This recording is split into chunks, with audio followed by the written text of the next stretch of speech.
Géopolitique, présence française en Afrique, quel bilan nous nous interrogeons? Géopolitique, présence française en Afrique, quel bilan nous nous interrogeons?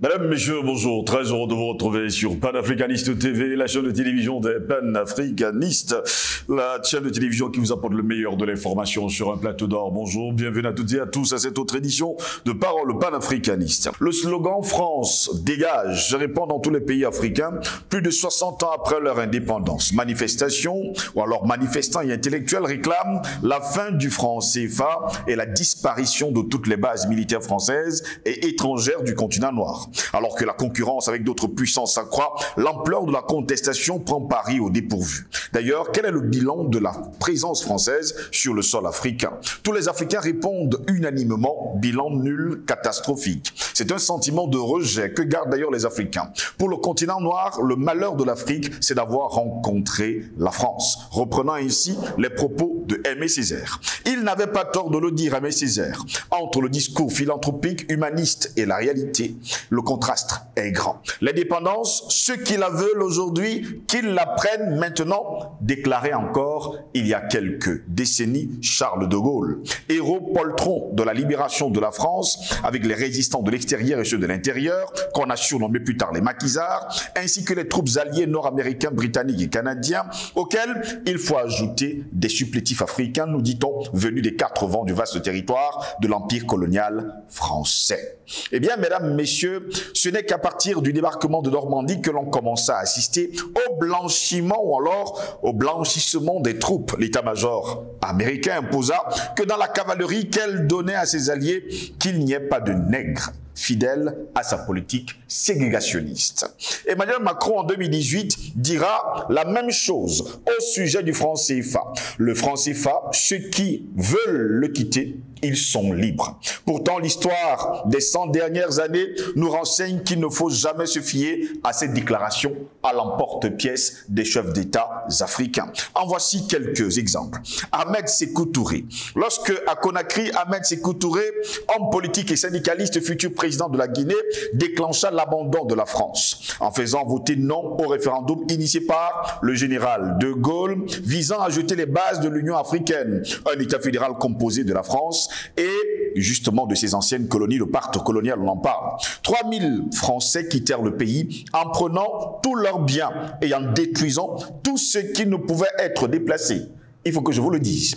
Il y avait donc des écoles qui ont été détruites, les crèches, les bâtiments de l'administration publique furent détruits, les voitures, les livres, les médicaments, les instruments de l'institut de recherche, les tracteurs furent écrasés et sabotés, les chevaux, les vaches dans les fermes furent tués et les nourritures entreposées furent brûlés ou encore empoisonnés. Le but de cet acte scandaleux était bien évidemment d'envoyer un message clair à toutes les autres colonies sur les conséquences encourues du rejet de la France. Y a-t-il quelque chose qui a changé aujourd'hui où nous sommes en 2023, ce 1er mars? Eh bien, mesdames, messieurs, le fait est que peu à peu la peur s'empara des élites africaines et après ces événements, aucun autre pays ne trouva jamais le courage de suivre l'exemple de Sékou Touré dont le slogan était « Nous préférons la liberté dans la pauvreté à l'opulence dans l'esclavage ».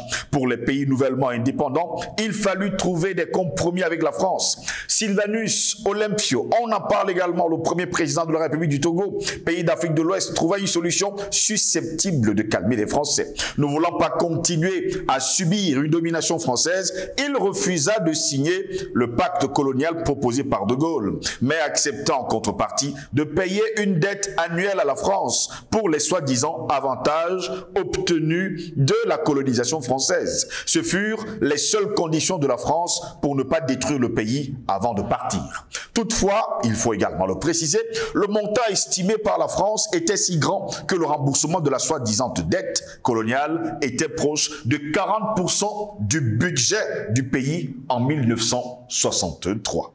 Dès lors, la situation financière du Togo, tout juste indépendant, fut très instable et afin de sortir de cette situation, Olympio décida de sortir du système monétaire mis en place par la France coloniale, le franc CFA, le franc des colonies françaises d'Afrique, et créa la monnaie du pays.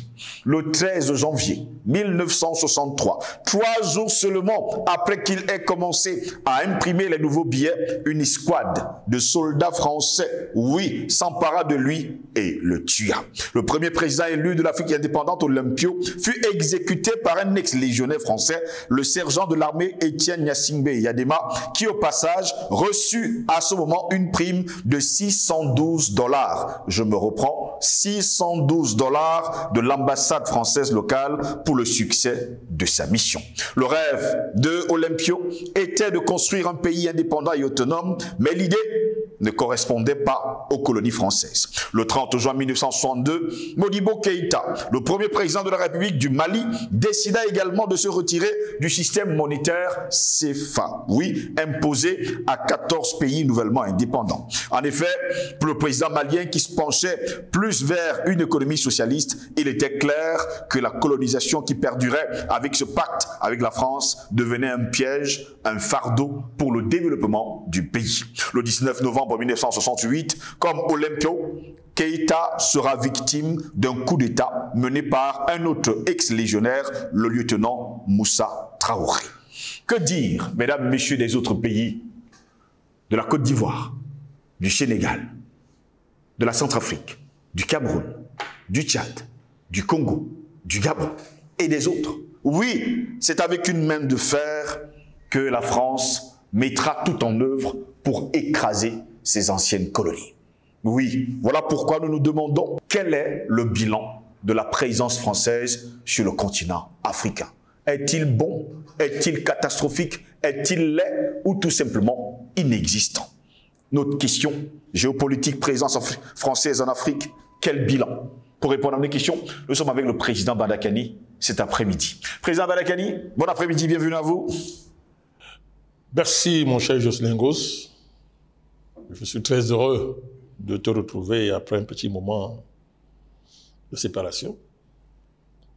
Vous savez, quand je ne vous vois pas, je ne suis pas toujours très en forme. Ne vous inquiétez pas, c'est la même chose pour moi. Au regard du compagnonnage qui nous lie depuis des années dans le cadre du combat panafricaniste. Je salue les techniciens, je reste qu'on ne voit jamais, mais qui fait un travail exceptionnel. Exactement. Je salue mes copanélistes qui, n'est-ce pas, animent, n'est-ce pas, les plateaux de Panafricanist TV et dont les lumières m'éclairent à la faveur de leurs vidéos, que je suis avec beaucoup de respect, d'attention. Et enfin, je salue tous nos abonnés, tous ceux qui s'informent sur Panafricanist TV, la chaîne de l'avenir. La chaîne de l'avenir, la chaîne des panafricanistes, et on va grandir. Et bientôt, nous serons forcément dans les ménages et nous n'allons pas vous quitter parce que nous vous apporterons le meilleur de l'information, justement, sur un plateau d'or. Et c'est comme ça, on va le dire, le plateau des intellectuels comme ce matin, c'est par le panafricaniste. Président Badakani, eh bien, ils sont nombreux, les Africains, qui se posent des questions. Présence française sur le continent africain, ça fait plus d'une centaine d'années. Quel bilan peut-on donner à cette présence française? Car pour, on va le dire, 99% des Africains, il est l'heure que la France dégage du continent. Non, ce n'est pas seulement 100 ans. Vous êtes gentil. Bon, je suis très gentil. Ça remonte à près de 3 siècles, c'est au moins 300 ans de présence française. Si on prend le moment fondateur de l'arrivée de la France sur le continent. Quand on parle de bilan, ça suppose qu'il y a une politique. Oui. Et que cette politique ait des objectifs. Et qu'on puisse mesurer les objectifs. Et c'est là où j'avais un problème, c'est là où il y a un problème. Il n'y a pas seulement un problème au niveau d'une méthodologie qu'on puisse déployer pour analyser le sujet. Oui. Mais il y a un problème sérieux parce que de quoi parle-t-on? Bilan. C'est-à-dire, voilà un pays qui devrait avoir un bilan par rapport à sa présence dans d'autres pays. C'est déjà un problème, ça. Oui. Ça n'a pas de sens. Les pays dont on parle sont des quartiers de la France, sont-ils des départements de la France? Sont-ils quoi? Comment on les qualifie? Puisqu'on nous dit que la colonisation était finie depuis l'indépendance. C'est ce qu'on nous dit que c'est fini depuis l'indépendance. OK. Comment se fait-il donc qu'aujourd'hui, on dise bilan de la politique française en Afrique? Ça n'a pas de sens, puisqu'il ne devrait pas avoir de bilan, puisque l'indépendance signifiait que la France était partie réellement. À ce moment-là, chacun de son côté. Il est difficile aujourd'hui de voir, quand même si on peut nuancer ça, que dans les pays de colonisation anglaise, on dise que le bilan de la politique anglaise dans les pays, dans ces ex-colonies. Oui. Elle a su partir. Elle est restée dans ces colonies, mais elle a su négocier son départ. Il faut bien comprendre cette affaire. Mais la France, tous les jours, bilan de politique africaine, et c'est tellement vrai ce que vous dites que l'autre jour encore, celui qui officie comme président était encore obligé de venir faire le bilan lui-même encore de politique africaine. Donc, il vient confirmer l'impasse en termes méthodologiques de la capacité, de la possibilité même à poser le problème. Donc, à partir même de l'idée d'un bilan, il y a déjà un problème. Et ce problème qui est posé là est le problème même, n'est-ce pas, de la situation que nous voulons analyser. Donc, c'est anachronique, c'est extraordinairement anachronique de parler au XXIe siècle de bilan de la France en Afrique. Elle n'est jamais partie. Jamais partie. Il n'y a jamais eu de décolonisation. Donc, la première partie du bilan qu'il y a à faire, c'est de constater qu'il n'y a jamais eu de décolonisation, que la France n'est jamais partie. Ça, c'est le premier point du bilan, Justin Goff. Donc, premier bilan à faire de la France. Premier bilan. Elle n'a jamais décolonisé. Elle est une puissance coloniale en plein XXIe siècle. Elle veut encore recoloniser. Elle ne veut pas. Elle est une puissance coloniale en plein XXIe siècle. Parce que ce n'était pas le cas. Dans le monde, mais est-ce que la France est la seule puissance coloniale? Non. Le Portugal a été une puissance coloniale. L'Angleterre a été une puissance coloniale. La Hollande a été une puissance coloniale. La Belgique a été une puissance coloniale. On peut citer. L'Espagne. L'Espagne a été une puissance coloniale. Merci. Est-ce que vous avez vu quand vous prenez le cas des ex-colonies, même la Belgique, qui est un cas particulier encore, mais même la Belgique, aucune des anciennes puissances coloniales n'a la relation que la France avec ses anciennes colonies. J'ai dit que la Belgique est un cas, parce que la colonisation belge aux Zaïre est un cas à part. C'est la problématique des Grands Lacs, c'est la question du Congo dans la géopolitique mondiale. La question du Congo. Mais ça, on connaît. Mais même malgré ça, vous ne verrez pas la Belgique avoir la même politique. C'est-à-dire que la Belgique se lève et dit la politique belge, la politique africaine de la Belgique. Vous n'entendrez pas les Allemands dire la politique allemande, la politique africaine de l'Allemagne. Vous n'allez pas entendre le Portugal dire la politique africaine du Portugal. Vous n'allez pas écouter les Hollandais dire la politique africaine de la Hollande. Vous n'allez pas... Ça n'existe pas.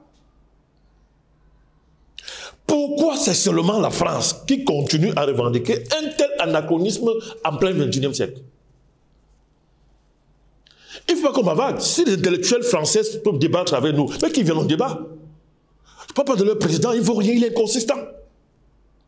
Et son discours de lundi vient encore confirmer tout ce qu'on dit là. Exactement. C'est-à-dire, moi, j'ai envie de voir la tête des clients français qui se rassasient matin, midi, soir de la russophobie que Macron vend maintenant partout en Afrique. Vous parlez de la colonisation russe, mais ça fait rire. Mais il y a quelqu'un qui est là depuis des siècles, son cou fait que s'allonger. Raide. Un coup colonial, le long coup colonial. Raide, ça ne bouge pas. Donc la première partie du bilan, c'est d'abord de constater le fait que la France n'a jamais décolonisé. Elle n'est jamais partie. Donc, c'est le dernier empire colonial en plein XXIe siècle. Et à partir de là, M. Jocelyn Goss, on est dans un anachronisme qui impacte même l'ensemble des relations internationales jusqu'à l'ONU.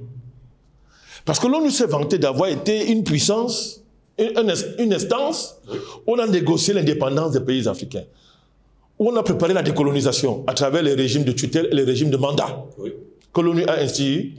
De ce fait, l'ONU a été une tribune où des patriotes, des anticolonialistes africains, les indépendantistes africains allaient débattre de la question de l'indépendance. Ça a donné un petit crédit à ce machin. Mais pourquoi à l'ONU? Est-ce qu'on peut avoir dit que le régime de mandat est fini? Le régime de tutelle est terminé? On ne voit pas la tutelle de la France qui a continué et qui n'a jamais cessé. À qui va-t-on faire croire que l'ONU n'était pas au courant des accords secrets de coopération? À qui va-t-on faire croire que l'ONU n'était pas au courant des bases militaires françaises? À qui va-t-on faire croire que l'ONU n'était pas au courant de la France-Afrique? À qui va-t-on faire croire que les Américains n'étaient pas au courant? À qui va-t-on faire croire que toutes les instances morales autoproclamées, n'est-ce pas, du monde, n'étaient pas au courant du fait que la France a décolonisé pour ne jamais partir? Jocelyn Gosse, c'est un problème moral, c'est un problème géopolitique, c'est un problème moral, c'est un problème éthique et spirituel pour l'ensemble de la communauté internationale autoproclamée, s'ils sont dignes de ce nom. Et il y a une puissance coloniale en plein XXIe siècle, qu'on appelle la France. C'est ce qui explique la persistance de cet anachronisme historique consistant à voir un pays qu'on appelle la France, mais qui, dans sa politique, parle matin, midi, soir de tout un continent. Et dont les présidents décident à la place des présidents supposés de ces pays-là de leur avenir. Jocelyn Gosse, la France est le seul pays où le président parle comme ça encore au XXIe siècle. Aucun pays, aucune puissance mondiale ne parle comme ça. C'est-à-dire qu'il définit la politique d'un continent à la place de ce continent et à la place des dirigeants de ce continent. Anachronisme, monsieur. Ce n'est possible que parce qu'il n'a jamais décolonisé. Donc, vous voyez que pour introduire la question de bilan, il faut d'abord questionner cet anachronisme-là. Et une fois qu'on l'a questionné, on revient à la distinction, à la classification extraordinaire que tu as faite, Jocelyn Gosse, que tu as fait dans ton introduction, à savoir qu'on ne peut pas parler du bilan sans mettre sur la table la question des indépendances et de la décolonisation. D'aucuns appellent ça le contentieux historique. Moi, j'appelle ça le contentieux de la décolonisation. Le contentieux de la décolonisation. Ce n'est pas très différent du contentieux historique. Parce que le contentieux historique, souvent, quand on le convoque, c'est le rapport France-Cameroun. Oui. Vous comprenez? Il est vrai. Mais il faut élargir. C'est le contentieux de la décolonisation. Parce que, Jocelyn Gosse, il n'y a pas de bilan possible pour les pays africains de colonisation française sans la question du contentieux de la décolonisation. Tout intellectuel, tout discours qui parle de l'Afrique et du précaré français, colonie française, sans parler de la décolonisation, du contentieux de la décolonisation, est un discours pro-impérialiste. Et classez ça. Vous connaissez les tenants de tels discours. Les gens qui matin me disent, ça vous parle de la démocratie néocoloniale, des droits de l'homme, des bêtises, de comment non, il n'y a pas que la France qu'il faut critiquer, les présidents africains sont responsables et tout, et tout, et tout. On veut nous amener, on veut imposer un tel discours comme étant paradigme pouvant servir de base pour analyser les relations franco-africaines. C'est un discours, c'est un faux discours de mensonge. Parce qu'il faudra qu'on réponde à la question. Les Africains ont-ils eu des présidents? Y a-t-il des présidents? Première démarche, et on convoque dans la question historique. Quand la question des indépendances se pose, la décolonisation se pose, question inspirée par les panafricanistes à travers leurs 5 premiers congrès panafricanistes. Alors il faut rappeler ça pour comprendre le combat comme aujourd'hui, Jocelyn Gosse. Oui. La continuité du combat et la continuité des mêmes scénarios qui se présentent. Quelques siècles, quelques années, quelques décennies, quelques cinquantenaires, les mêmes scénarios se présentent. Pour dire que c'est un phénomène, c'est un problème historique profond. Donc, M. de Gaulle, pour contrer les panafricanistes en 1944, convoque sa fameuse conférence de Brazzaville. Il faut rappeler ça. Aux Achille Mbembe et Felmin Sarr, qui pensent qu'on peut penser le présent en évacuant le passé, qui a créé les conditions du présent. Et qu'on voit sa conférence de Brazzaville pour faire quoi? Pour intimer, pour dire aux Africains que voici le cadre que moi je décide pour vos futures indépendances. Jocelyn Gosse. Et quand il pose ce cadre-là, à l'instant-là, il n'y a pas, pratiquement parlant, de voix dissidente. Il n'y a pas. Mais après 1944, les processus se complexifiant et simplifiant, les combats indépendantistes simplifiant et tout, le cadre qu'il a posé à Brazzaville va faire choc avec les véritables dynamiques de libération nationale. Guerre d'Algérie. La guerre d'Algérie, qui est un moment fondateur dans l'histoire de la décolonisation. Nous savons comment ça s'est terminé.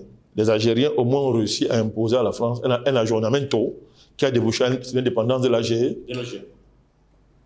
On connaît les ressorts de cette guerre et des traces qu'elle a laissées en France jusqu'à aujourd'hui et de la marque qu'elle a donnée aux institutions françaises jusqu'à aujourd'hui.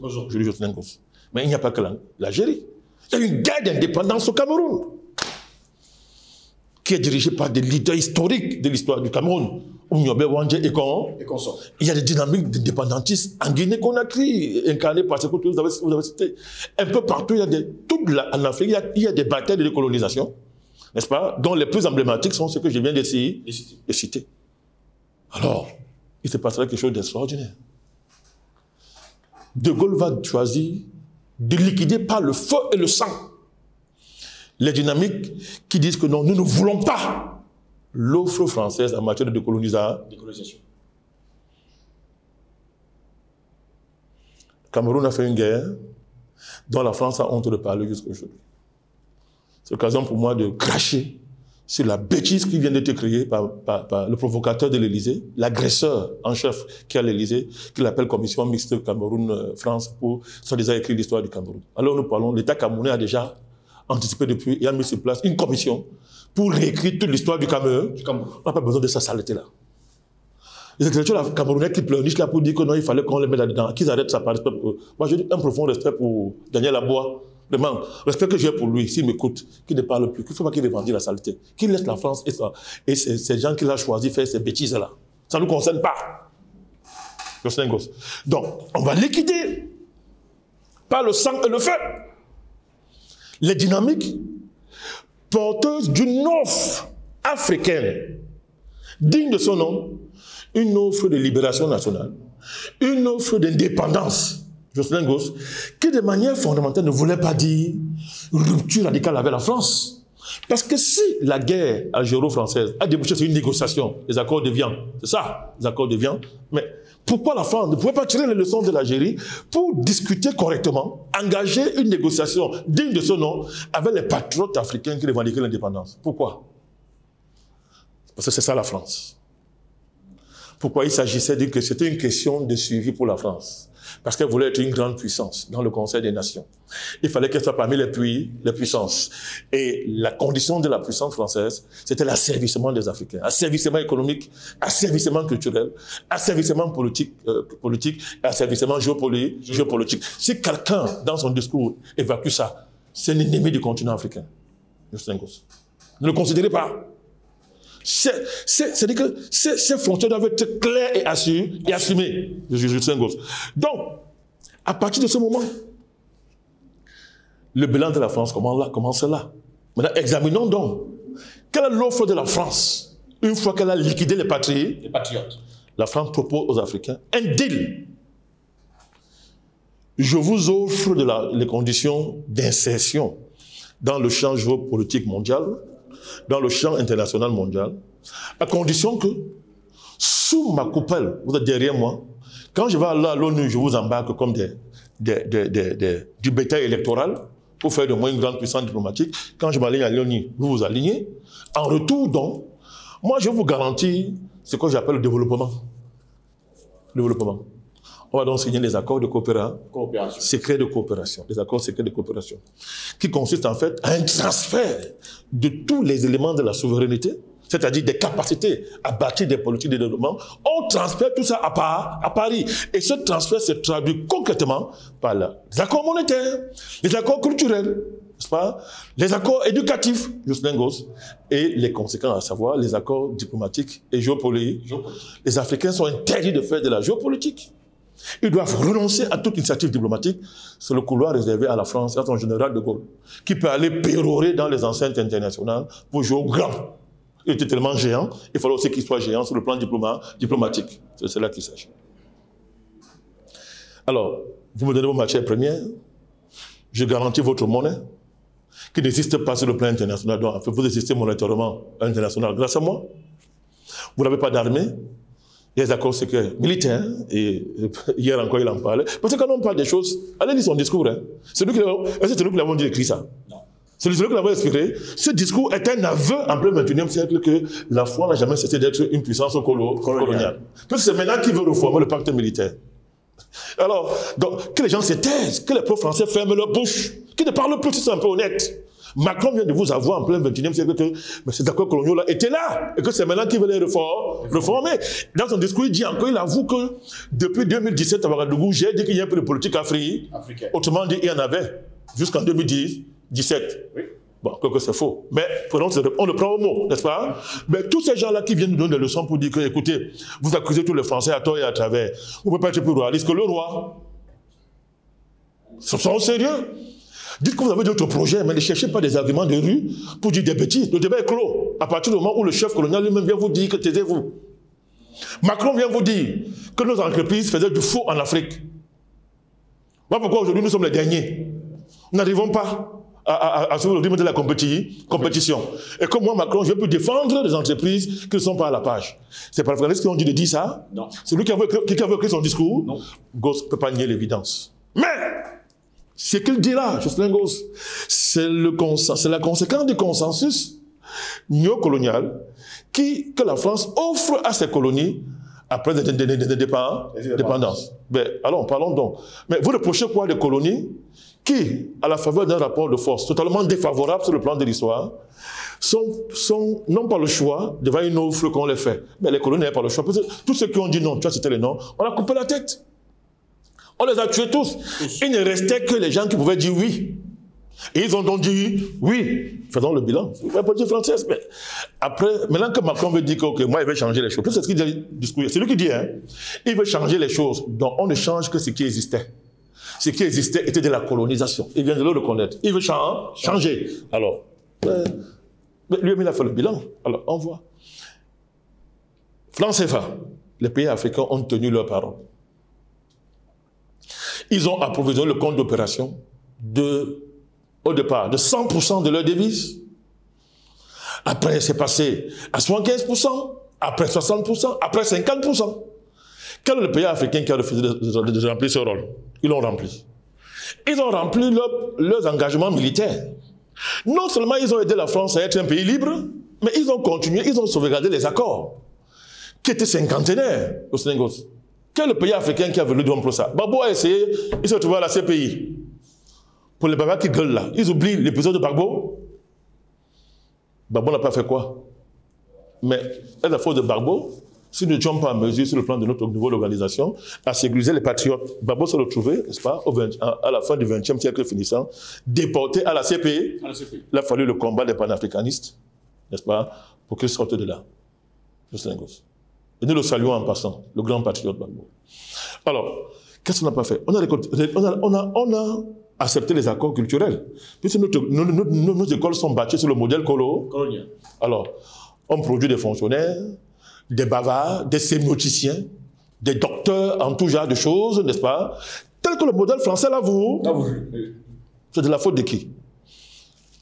Quand on sort, quand la guerre froide termine et que les consensus post-indépendantistes, n'est-ce pas, qui ont permis aux différents États africains de s'insérer dans le système international par le biais de la tutelle française, on arrive. Mais ce sont eux-mêmes encore qui constatent, qui viennent nous dire, on va vous imposer des programmes d'ajustement structurel. C'est eux qui viennent le dire. Et la France refuse d'assumer ses responsabilités. Que quand il y a la crise, pas d'ajustement structurel. Renflouement en devise. Article 7 des accords monétaires. Je dis bien article 7. Donc la France avait l'obligation de renflouer les pays africains en devise, n'est-ce pas, pour éviter des programmes d'ajustement structurel. La France, c'est débile, va faire son pacte, n'est-ce pas, au niveau du FMI et envoie ses colonies au FMI. Et on nous impose le plan d'ajustement structurel. C'est-à-dire quoi? La fin de la souveraineté, la mise sous tutelle radicale de nos économies, et on ôte aux États toute capacité à implémenter une quelconque politique économique. Voilà où commence le bilan. Voilà le bilan. Voilà le bilan. A dit, en fait, qu'est-ce qui se passe? La France constate qu'elle n'a pas les moyens de continuer dans le modèle. En fait, les options qu'elle a prises, elle se rend compte que quand le mur de Berlin est fini et que l'anticommunisme qui justifiait l'insertion de la France à la table des grands, n'existant plus, les rapports de force économique dans leur violence vont s'imposer. Or, la machine économique française n'est pas prête. Macron vient de le reconnaître. N'est-ce pas? La machine, c'est une machine coloniale. Là où d'autres ont décolonisé et ont converti leurs appareils coloniaux dans une nouvelle machine. Cette fois-là, globalement coloniale, apte à faire la guerre économique au niveau international, la France est restée dans des dynamiques coloniales. Elle n'a pas les moyens. Voilà pourquoi elle va tolérer, elle va laisser que les colonies diversifient les partenaires. Mais en sachant que chaque fois qu'un pays va vouloir payer, donner de l'argent à un pays africain, ça passe par le compte d'opéra, elle prélève sa rente dessus sans rien faire. Donc le bilan, il est là. Ce n'est pas nous qui devons parler de ça. Toi, tu as imposé un modèle par la force, par le feu et le sang. Les victimes ayant perdu la guerre ont accepté, ont fait ce que tu as dit. Quand il y a eu des problèmes, tu les as abandonnés à l'international, au FMI, à la Banque mondiale. Tu les as abandonnés. Et maintenant, tu pleures quoi? Alors, cette faiblesse de la France va donc être exploitée. Je voudrais rappeler que quand la France décide de la première dévaluation en 1994, le pays qui s'oppose à ça s'appelle Cameroun. Il y a le président Paul Biya. Que les anti-biaïstes aillent se pendre le Senghor. Il suffit de parler comme ça. Ce sont des faits historiques. Il s'oppose à ça et il appelle ses frères africains à une action. Bongo et Diouf vont aller le trahir. Le Cameroun va subir un des pires ajustements structurels que personne n'a encore vu sur cette terre. Le Cameroun. Bongo croyait qu'il va gagner. Mais Bongo, après, qu'il va demander la rançon de la trahison, Chirac ne va rien faire. Parce que Bongo espérait devenir un pays à revenu intermédiaire. On devait lui supprimer une bonne partie de ça. Il ne connaissait pas la France. Chirac a dit niet. Et Bongo va pleurer. Dans ce discours, il va le dire que Chirac m'a trahi. Mais le traître finit toujours par être trahi par celui par qui il trahit. Il n'y a aucune considération pour un traître dans la vie. Donc la France va trahir Bongo, qui lui avait cassé la dynamique que le président Biya et d'autres voulaient mettre en place pour essayer au moins de s'opposer, de rappeler à la France ses devoirs, conformément à l'article 7 de la Convention monétaire. Bongo est mort triste. Il n'a qu'à, c'est son problème, et là, lui et la France. Il avait choisi de jouer le jeu. Donc le bilan, il est là. Pourquoi voulez-vous que nous fassions un bilan plus que Macron lui-même, que le président de la France? Il vient de faire le bilan encore lundi lui-même. Oui. Et il le connaît lui-même. Il reconnaît que nous avons échoué. On n'a pas été à la hauteur, même si le programme qu'il propose, c'est la continuité coloniale déguisée, mais il reconnaît quand même ça. Le bilan est un échec, c'est un échec. D'où la nature des relations qui lie les Africains maintenant à la France. Que Macron appelle sentiment anti-français. Ça fait rire. Parce qu'il a honte de reconnaître que la France a échoué. Il ne peut pas le dire. Parce que dire que ça a échoué, s'il vient avouer ça, c'est très grave. La France n'est plus la France. Sinon, elle s'est au Conseil de sécurité grâce à qui? Grâce à l'Afrique. Tout ce qu'elle a eu comme avantages internationaux, c'est grâce à l'Afrique. Donc venir dire que j'ai échoué, c'est dur. Même il veut nuancer, mais c'est trop fort. L'échec est trop fragile, il est obligé d'avouer. C'est ça la nouvelle stratégie militaire. C'est ça la nouvelle offre qu'il veut faire. C'est ça le sommet de juin qu'il veut convoquer en disant nouveau partenariat Nord-Sud. Mais nouveau pourquoi? L'ancien a donné quoi? Si l'ancien marche, pourquoi tu veux un nouveau partenariat Nord-Sud? On va investir 700 milliards d'euros dans un grand projet infrastructurel en faveur de l'Afrique parce qu'on veut contrer la Chine. Parce qu'on veut contrer la Russie. Mais avant que les Russes et les Chinois ne viennent, vous avez eu près de 300 ans dans un continent pour faire vos preuves.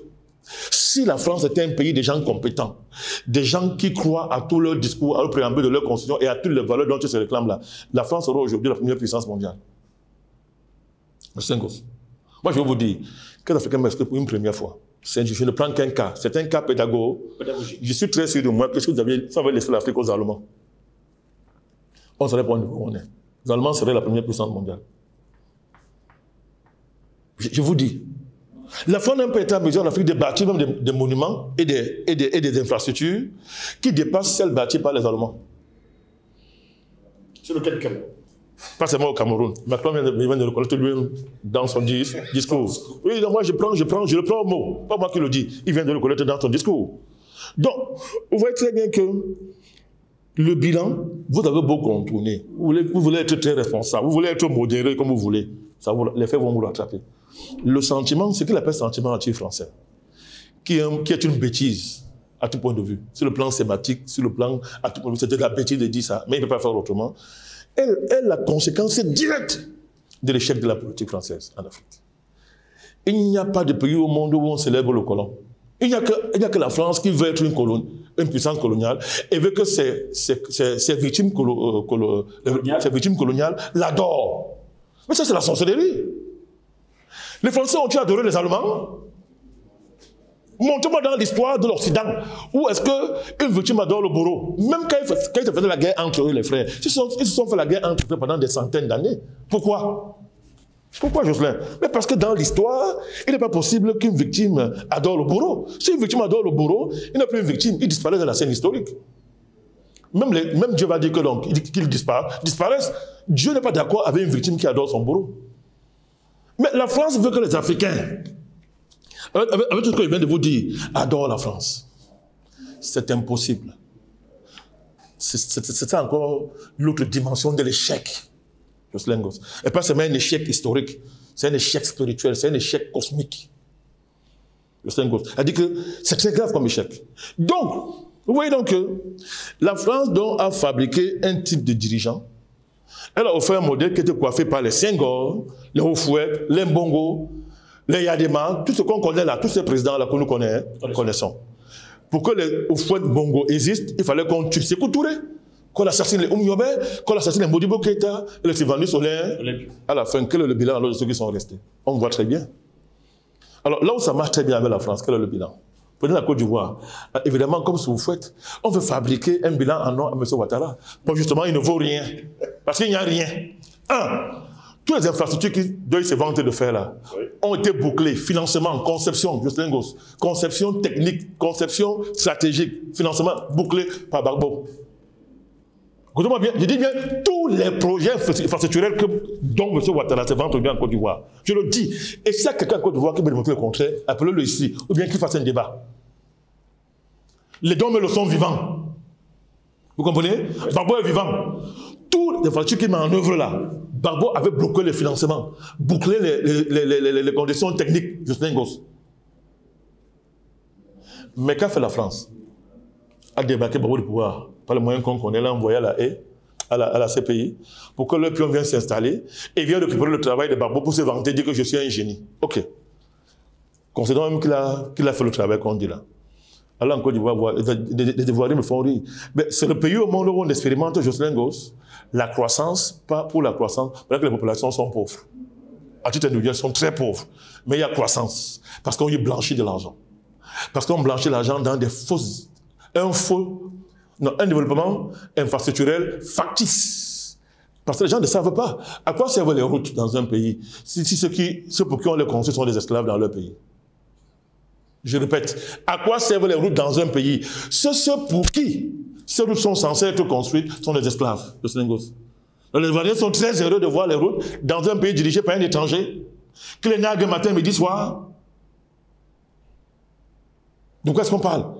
Il faut que les gens soient un peu sérieux. Donc vous voyez très bien que si on prend Ouattara, et il n'y a pas de commentaire à faire, c'est-à-dire il est le valet le plus assumé que le continent nègre ait jamais eu dans l'histoire. Il est très content d'être un esclave.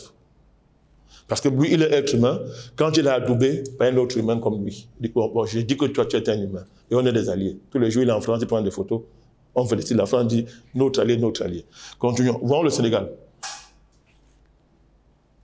Alors, la situation sociale au Sénégal parle plus que tout. Alors, la situation sociopolitique au Sénégal parle plus que tout. Ils sont, ce pays-là, au bord d'une catastrophe, d'un cataclysme politique. Moi, je ne voudrais pas souhaiter ça à ce pays. Ma prière est qu'ils s'en sortent. Mais pourquoi? Mais c'est pas, ça ne vient pas du hasard. Parce que tous les pro-français, depuis Senghor, non, depuis Blaise Ndiaye, toute la classe politique française est fabriquée où? Elle est parisienne, la preuve. Tous les présidents sénégalais qui ont le pouvoir, ils vont où? En France. Ils vont habiter où? En France. Vous avez vu en Afrique, un patriarche, quand un patriarche a fini de faire, disons, la phase active de sa vie, mais il va dans son village. Directement. Le village, c'est la France. Y compris le faux panafricanisme qu'on appelle Ouatt. Continuateur du panafricanisme pro-occidental. Parce qu'il dit qu'il a écrit un livre, un destin pour l'Afrique, n'importe quoi. Les naïfs pensent qu'il est un panafricaniste. On l'a vu à l'œuvre. Il a dansé quand on a tué Kadhafi. Dès qu'il a reçu plein d'argent, quand il galérait. Il est vivant, hein? Ouais, il ne peut pas démentir ce qu'on dit là. Dans son livre, il parle de ça. Ce que Kadhafi lui a apporté. Juste un gosse. Le Sénégal, c'est un modèle. C'est un modèle. Alors, citez-moi tous ces pays-là qu'on veut présenter comme étant les pays qui sont restés dans de bonnes relations avec la France. C'est la stagnation. Parce qu'on ne se développe pas en étant une colonie. On ne se développe pas dans le cadre colonial. La colonisation, c'est l'exploitation pure et simple. C'est la mise en valeur de la colonie. Point barre. Tout ce que Macron propose aux Africains là, c'est la mise en valeur de la colonie dans un format nouveau. C'est tout. Il n'y a rien d'autre. Dans une colonie, quand on parle de croissance, vous devez avoir même peur. Dans une colonie, il est mieux qu'il n'y ait pas de croissance. Écoutez-moi bien. Hein? Dans une colonie, il est mieux qu'il n'y ait pas de croissance. Quand on dit croissance, faites gaffe. Ça veut dire que le taux d'exploitation est très avancé dans votre pays. Je sais un gosse. Vous savez, on nous a vanté hier, n'est-ce pas, la libre circulation en Afrique de l'Ouest, non? C'est pas ça. Oui. Ils sont tellement avancés que le jour où un pays africain digne de son nom s'est levé, je parle le cas du Mali, embargo. Plus de libre circulation. Les esclaves sont libres de circuler dans la grande plantation. Circuler. Dans le champ, dans la plantation d'esclaves. Circuler, mais dans la plantation d'esclaves. Juste un gosse. Dans la plantation d'esclaves, vous circulez. Donc, juste un gosse, on a là deux modèles qui s'affrontent. Ils se sont affrontés hier. Le modèle de la libération nationale. Il est naturellement panafricaniste. Et il est global. Le modèle de la collaboration avec les Achille Mbembe et la société civile fabriquée par M. Macron. Ce petit client à qui il partage de l'argent. Dans les faux projets de démocratie, faux projets de start-up, faux projets de... Les projets Mythe Africa. Mythe Africa. Chose Africa. Des bêtises comme ça. Hein? D'accord. Des choses comme ça. Il fabrique sa clientèle sur le continent, n'est-ce pas? Pour renouveler, Jocelyn Gauche, la même clientèle qu'on a fabriquée à partir de 1944, et même avant. Les Blaise Diagne, les Senghor, tous ces gens, l'infrastructure coloniale qui les a produits en masse et en millions, c'est la même que Macron est en train de renouveler. Pourquoi on est le nouveau Senghor? Qu'on est le nouveau Blaise Diagne, le nouveau Bongo, cette fois-là déguisé en Achille Mbembe, en société civile, les artistes, machin et consorts. La France va jusqu'à venir imposer sa politique culturelle dans les pays africains. Elle est là pour imposer. Elle me dit que oui, on va dire que le même débat, que font les présidents? Je dis qu'il n'y a pas encore de président en Afrique. Vous avez deux catégories de dirigeants en Afrique. Vous avez des vrais sous-préfets, qui sont la conséquence de la décolonisation manquée, imposée par Paris. Dans son précat, on les appelle présidents. Ils ne sont pas des présidents, ils sont des sous-préfets. Il y en a maintenant qui se battent pour en sortir. Ceux qui ont été tués, il y en a qui se battent pour en sortir et pour être enfin des États souverains, des présidents souverains. Moi, je ne vais pas citer parce que on va, de la vieille génération, on va dire qu'ils soutiennent tel. Citons les Assimi Goïta. OK.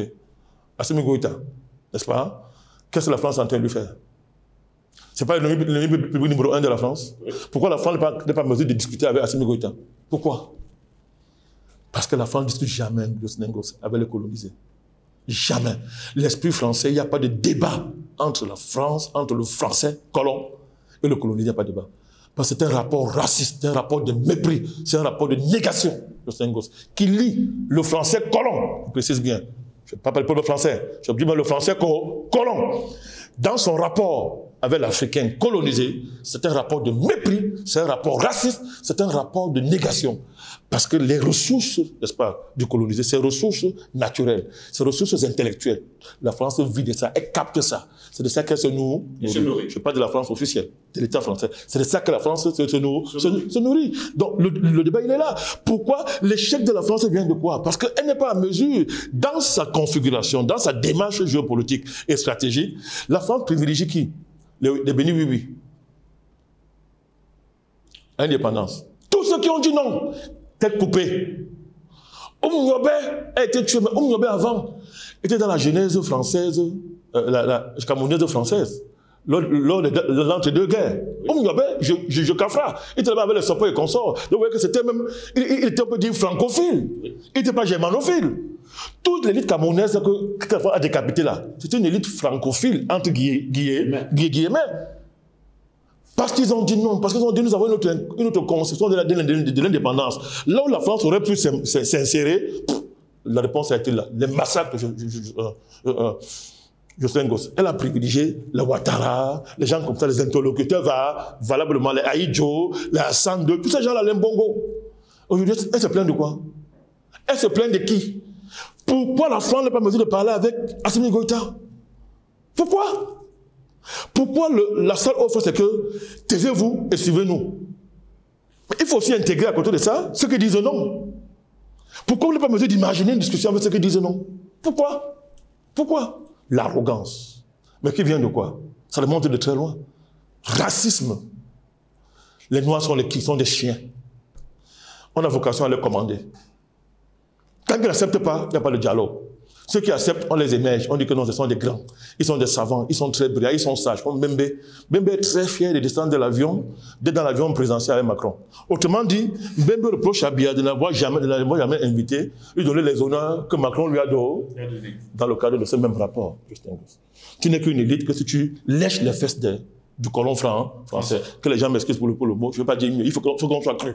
Tu n'es qu'une élite africaine que si tu lèches les fesses, n'est-ce pas, du colon français. Mais le bilan de ce léchage-là, c'est quoi? C'est l'échec. Donc, le renouveau de ces relations langos va consister dans la capacité d'une élite française, si un jour elle va exister, à discuter avec ceux qui disent non. Dire non ne veut pas dire qu'on veut tuer quelqu'un. Dire non ne veut pas dire qu'on veut couper la tête de l'ancien colon. On va seulement dire que, monsieur, le cadre dans lequel nous voulons que vous débattiez, c'est un cadre qui consacre l'égalité entre nous et vous. Ouais. Mais ça, la France ne sait pas accepter ça. Ça, la France est incapable, dans son logiciel, de concevoir que moi et vous, on s'asseye avec elle dans un rapport d'égalité. Là est son malheur, là est la cause de sa chute. Merci à vous, Président Badakani, d'avoir été avec nous ce matin. Mesdames, Messieurs, au plaisir de vous retrouver très prochainement pour une nouvelle édition de Parole panafricaniste. Vous connaissez nos pages Facebook, YouTube, Instagram, TikTok. Demeurez, partagez et surtout restez des nôtres. Passez une agréable journée.